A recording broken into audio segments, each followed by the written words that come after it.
Macherla municipal సాధారణ council సమావేశం municipal chairman చిన్ని యేసోబు అధ్యక్షతన జరిగింది. ఈ సమావేశానికి మాచర్ల శాసనసభ్యులు జూలకంటి బ్రహ్మానందరెడ్డి పాల్గొన్నారు. మాచర్ల పట్టణ మున్సిపాలిటీలో జరిగిన అవినీతిపై వివరాలు తెలియచేయాలని అధికారులను ఆదేశించారు. కోవిడ్ సమయంలో జరిగిన అవినీతిపై, జగనన్న లబ్ధిదారులకు ఇళ్ల స్థలాల్లో జరిగిన అవినీతిపై ఉన్నతాధికారులతో విచారణ చేస్తామని ఎమ్మెల్యే జూలకంటి బ్రహ్మానందరెడ్డి తెలియజేశారు. మాచర్ల మున్సిపాలిటీలో జరిగిన అవినీతిపై అవసరమైతే సిట్ విచారణకు ఆదేశిస్తామని తెలిపారు. మాచర్ల మున్సిపాలిటీ అభివృద్ధికి ప్రత్యేక ప్రణాళిక ఏర్పాటు చేసి అభివృద్ధికి కృషి చేస్తామని ఎమ్మెల్యే జూలకంటి బ్రహ్మారెడ్డి తెలిపారు. ఈ కార్యక్రమంలో మున్సిపల్ అధికారులు, కౌన్సిల్ సభ్యులు పాల్గొన్నారు.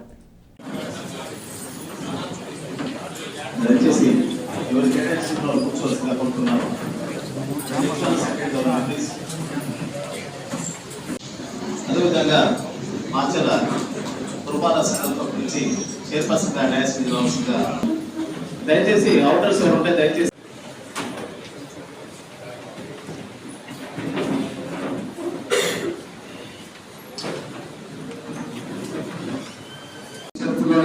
ఏదైనా డ్రైన్స్ డిజైన్ చేసేటప్పుడు కూడా ఆ డిజైన్ ని కూడా సింపుల్ గా మనం ఎలా వాటిని ఫిల్టర్ రిమూవ్ చేయగలుగుతాం అనే విధానాన్ని లేటెస్ట్ గా మీరు తెలుసుకొని ప్రతిపాదించాల్సిందిగా కోరుతా ఉన్నాం.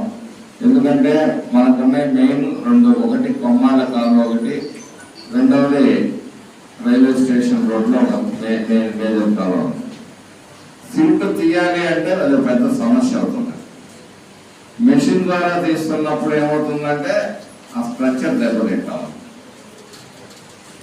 డిజైనింగ్ లో అంటే అది అప్పుడు స్ట్రైట్ వాల్స్ పెట్టారు, అప్పుడు స్లాంట్ గా పెట్టో ఇంకో రకంగా ఉంటే ఏదైనా పెట్టి నెట్టే విధంగా లైన్ తోటి ఒక ఇదైన తర్వాత తీయటం అనేది ఈజీ అవుతుంది. నగరం నడిబొడ్డులో పెడుతున్నారా, ఊరి చివర ఎక్కడో ఊరికి 3-4 కిలోమీటర్లు ఎక్కడో దిక్కుమాలిన చోట ఇల్లు ఇచ్చారు పేద ప్రజలకి. అక్కడ ఎందుకు రోడ్డు ఇంకొక 10 అడుగులు 5 అడుగులు ఎందుకు వదిలిపెట్టలేకపోయారు? మీరు నిబంధనలని మీరే ఉల్లంఘిస్తే, ప్రజల్ని ఉల్లంఘిస్తున్నప్పుడు మీరేం సమాధానం చెప్తారు? 20 అడుగులు ఇవ్వాలనేది ఎక్కడన్నా నామ్స్ ఉన్నాయా? లేవు సార్. టిక్కోళ్ళకి 20 అడుగులు ఇవ్వమని ప్రభుత్వం ఆదేశించిందా? లేదు కదా. లేదు సార్. ఏ టౌన్ లో ఆ టౌన్ లో ఉన్న పరిస్థితులు మున్సిపాలిటీని బట్టి ఇది ఇచ్చారు. మరి ఎన్ని కేటాయించాడు, ఇంకా ఎన్ని ఖాళీలు ఉన్నాయి? మనం చెప్పినట్టు మన విషయం మాత్రం వాస్తవమే సార్. మన ఇటీవల కాలంలో 10 రోజుల క్రితం రికార్డు కూడా చూడడం జరిగింది. మనం చెప్పినట్టుగా ఇతర గ్రామాల వాళ్ళు కూడా ఈ టిక్కో బిల్డింగ్ లో తీసుకున్నది లేకపోతే చాలా విషయాలు ఇక్కడ నుంచి మున్సిపల్ ఆఫీస్ నుంచి సమాచార లింకులు కూడా ప్రైవేటు వ్యక్తుల ఆధీనంలో నడుస్తున్నాయనే విషయాలు కూడా నా దృష్టికి వచ్చాయి. ప్రతి పేపరు బయట నుంచి మరి నడిచే ప్రయత్నం జరిగిందని చెప్పేసి నాకు స్పష్టంగా తెలుసు. కాబట్టి ఇవన్నింటినీ చెక్ పెట్టాలి. డీజిల్ వ్యయం దగ్గర నుంచి ప్రతి రూపాయి కూడా మనం ప్రజల ఆస్తుల్ని దుర్వినియోగం చేసిన సంఘటనలు కూడా నా దృష్టికి వస్తూ ఉన్నాయి. మున్సిపాలిటీలో మనం వెహికల్స్ వాడేయన్ని, డీజిల్ బిల్ ఎంత వచ్చింది, ఇవన్నీ కూడా మేము పరిగణలోకి తీసుకుంటాం.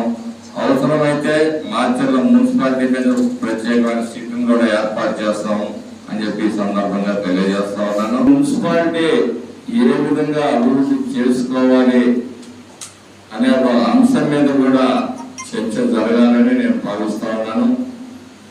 గత తప్పులే కాదు, తప్పుల్ని సరిదిద్దుకుంటూ భవిష్యత్తులో మాచర్ల మున్సిపాలిటీ నాకు తెలిసి ఎక్కడ వేసినా అక్కడ దొంగలు ఎక్కడలాగే గత 20 సంవత్సరాలుగా నేను చూస్తా ఉన్నాను.